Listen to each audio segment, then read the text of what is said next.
किसी घने वन में एक बहुत बड़ा शेर रहता था। वह रोज शिकार पर निकलता और एक ही नहीं, दो नहीं, कई कई जानवरों का काम तमाम कर देता। जंगल के जानवर डरने लगे कि अगर शेर इसी तरह शिकार करता रहा तो एक दिन ऐसा आएगा कि जंगल में कोई भी जानवर नहीं बचेगा। सारे जंगल में सनसनी फैल गई।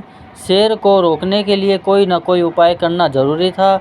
एक दिन जंगल के सारे जानवर इकट्ठा हुए और इस प्रश्न पर विचार करने लगे। अंत में उन्होंने तय किया कि वे सब शेर के पास जाकर उनसे इस बारे में बात करें। दूसरे दिन जानवरों के एक दल शेर के पास पहुंचा। उनके अपनी ओर आते देख शेर घबरा गया और उसने गरजकर पूछा, क्या बात है, तुम सब यहाँ क्यों आ रहे हो? जानवर दल के नेता ने कहा, महाराज, हम आपके पास निवेदन करने आए हैं। आप राजा हैं और हम आपकी प्रजा। जब आप शिकार करने निकलते हैं तो बहुत जानवर मार डालते हैं, आप सबको खा भी नहीं पाते। इस तरह से हमारी संख्या कम होती जा रही है। अगर ऐसा ही होता रहा तो कुछ ही दिनों में जंगल में आपके सिवाय और कोई भी नहीं बचेगा। प्रजा के बिना राजा भी कैसे रह सकता है? यदि हम सभी मर जाएंगे तो आप भी राजा नहीं रहेंगे। हम चाहते हैं कि आप सदा हमारे राजा बने रहे। आपसे हमारी विनती है कि आप अपने घर पर ही रहा करें। हर रोज़ सुबह आपके खाने के लिए एक जानवर भेज दिया करेंगे। इस तरह से राजा और प्रजा दोनों ही चैन से रह सकेंगे। शेर को लगा कि जानवरों की बात में सच्चाई है। उसने पल भर सोचा, फिर बोला, अच्छी बात है, मैं तुम्हारे सुझाव को मान लेता हूँ, लेकिन याद रखना, अगर किसी भी दिन तुमने मेरे खाने के लिए पूरा भोजन नहीं भेजा तो मैं जितने जानवर चाहूँगा मार डालूँगा। जानवरों के पास तो और कोई चारा नहीं, इसलिए उन्होंने शेर की शर्त मान ली और अपने अपने घर चले गए। उस दिन से हर रोज़ शेर के खाने के लिए एक जानवर भेजा जाने लगा। इसके लिए जंगल में रहने वाले सब जानवरों में से एक एक जानवर बारी बारी से चुना जाता था। कुछ दिन बाद खरगोशों की बारी भी आ गई। शेर के भोजन के लिए एक नन्हे से खरगोश को चुना गया। वे खरगोश जितना छोटा था उतना ही चतुर भी था। उसने सोचा, बेकार में शेर के हाथों मरना मूर्खता है। अपनी जान बचाने का कोई ना कोई उपाय अवश्य करना चाहिए और हो सके तो कोई ऐसी तरकीब ढूंढनी चाहिए जिससे सभी को इस मुसीबत से सदा के लिए छुटकारा मिल जाए। आखिर उसने एक तरकीब सोच ही निकाली। खरगोश धीरे धीरे आराम से शेर के घर की ओर चल पड़ा। जब वे शेर के पास पहुंचा तो बहुत देर हो चुकी थी। भूख के मारे शेर का बुरा हाल हो रहा था।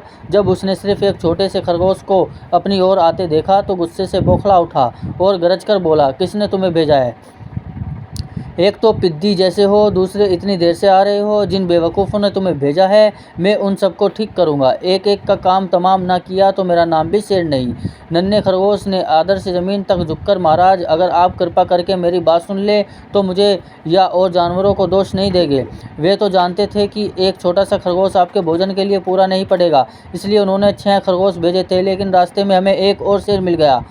उसने 5 खरगोशों को मारकर खा लिया। ये सुनते ही शेर दहाड़ कर बोला, क्या कहा? दूसरा शेर कौन है वे? तुमने उसे कहाँ देखा? महाराज, वे तो बहुत ही बड़ा शेर है। खरगोश ने कहा, वे ज़मीन के अंदर बनी एक बड़ी गुफा में से निकला था। वे तो मुझे ही मारने जा रहा था, पर मैंने उससे कहा, सरकार, आपको पता नहीं कि आपने क्या अंधेर कर दिया है। हम सब अपने महाराज के भोजन के लिए जा रहे थे, लेकिन आपने उनका सारा खाना खा लिया है। हमारे महाराज ऐसी बातें सहन नहीं करेंगे। वे जरूर ही यहाँ आकर आपको मार डालेंगे। इस पर उसने पूछा, कौन है तुम्हारा राजा? मैंने जवाब दिया, हमारा राजा जंगल का सबसे बड़ा शेर है।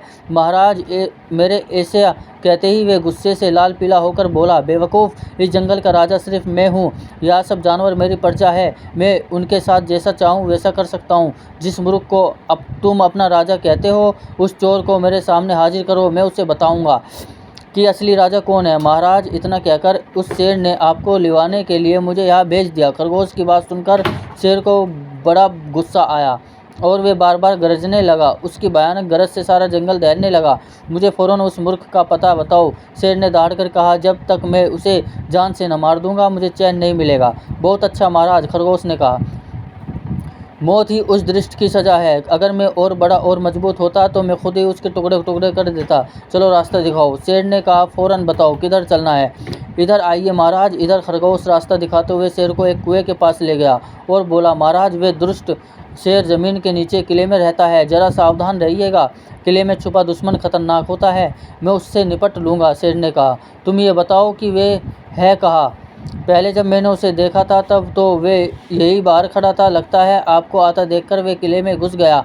आइए मैं आपको दिखाता हूँ। खरगोश ने कुएं के नज़दीक आकर शेर से अंदर झाँकने के लिए कहा। शेर ने कुएं के अंदर झाँका तो उसे कुएं के पानी में अपनी परछाई दिखाई दी। परछाई को देखकर शेर जोर से दहाड़ा। कुएं के अंदर से आती हुई अपने ही दहाड़ने की गूंज सुनकर उसने समझा कि दूसरा शेर भी दहाड़ रहा है। दुश्मन को तुरंत मार डालने के इरादे से वे फौरन कुएं में कूद पड़ा। कूदते ही पहले तो वे कुएं की दीवार से टकराया, फिर धड़ाम से पानी में गिरा और डूबकर मर गया। इस तरह चतुराई से शेर से छुट्टी पाकर नन्हा खरगोश घर लौटा। उसने जंगल के जानवरों को शेर के मारे जाने की कहानी सुनाई।